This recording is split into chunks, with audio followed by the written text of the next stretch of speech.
Bob Harper from The Biggest Loser is joining us on the line. He's here to chat about the NBC reality show's latest season. Hey, Bob.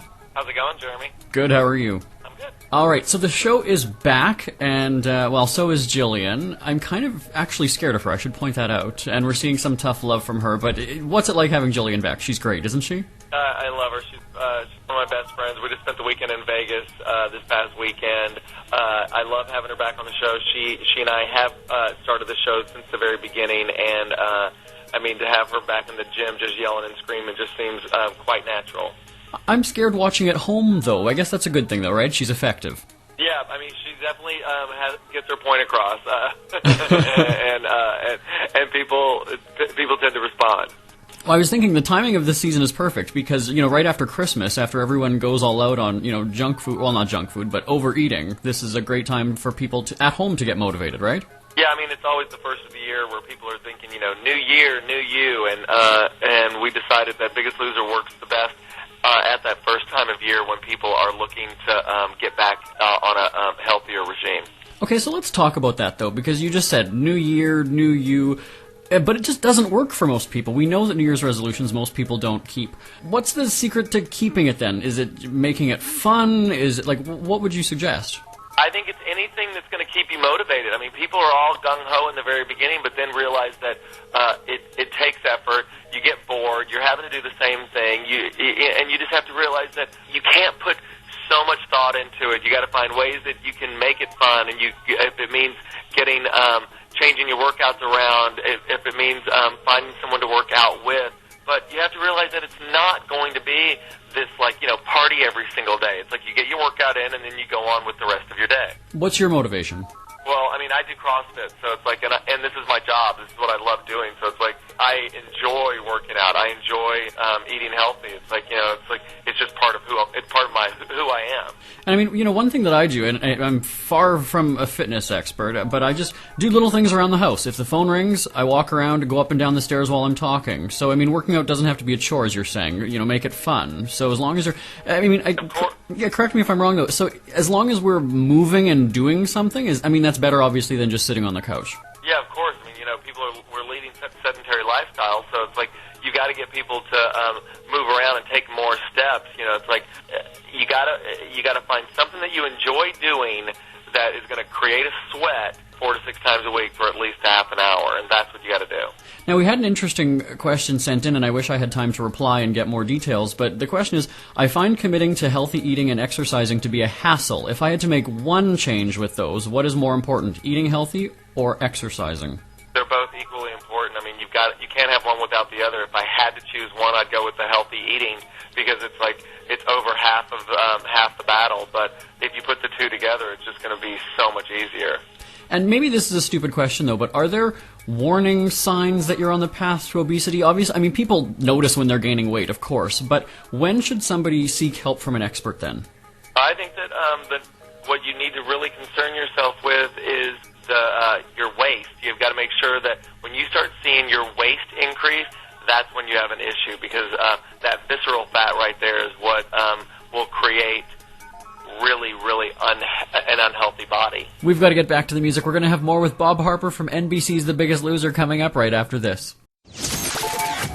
Bob Harper from NBC's The Biggest Loser joining us on the show, talking about the new season. And so there's some teens on the show this season, and I was kind of wondering, when it comes to an action plan to lose weight and get in shape, is it easier for a younger body to respond to the training and challenges, or is just losing weight no matter what age? Or does age even matter? Well, I think losing weight is losing weight no matter what age, but of course when you're younger, your metabolism tends to be much higher. That's why when it comes to our kids, what I really want to show them is that you don't have to spend hours and hours in front of some sort of computer device. You can get moving. The more you can get your kids active, the healthier that they're going to be. Going into every season, obviously you probably single out somebody who you think is just going to be a real challenge, and you push them quite hard. You push everybody really hard because, I guess you're just determined to have everybody be successful. Who were you maybe concerned about this season, or maybe still are concerned about as the season plays out?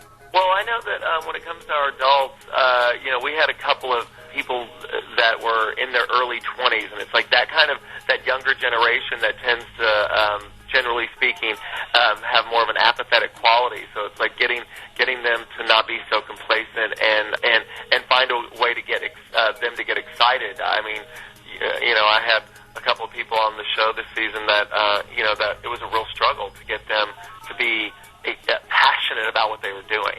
Now, I know one thing, as a teenager, if my parents told me to do something, I'm going to want to do the opposite. So pairing teens and getting that motivation from their family, this must be actually quite helpful then for them.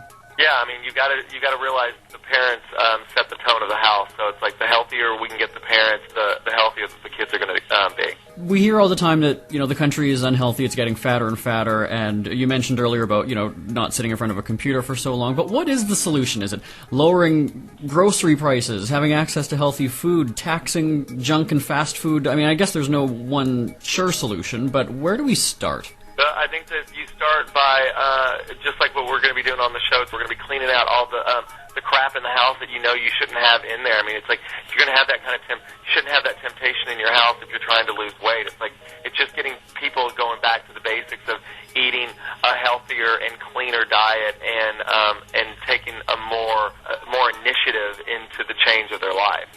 When people are as obese as they are on your show, we always hear that, it's okay to have one cheat day or a cheat weekend or something like that. Is that safe for some people who don't trust themselves then?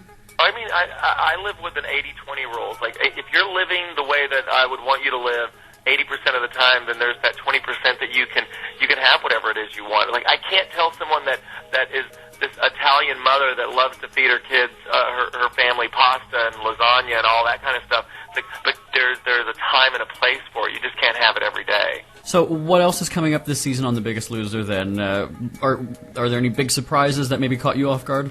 Well, I mean, I think the main thread of the whole season is the fact that we are going to be addressing childhood obesity every single episode. We're really getting people talking about that and getting people as healthy as we possibly can exploiting a show like The Biggest Loser in the best possible way. Well, we'll be watching, so it's Monday nights, 8, 7 Central on NBC, The Biggest Loser. Bob, Harper, thank you so much for joining us today. Thank you. Today's best music with Jeremy Bradley.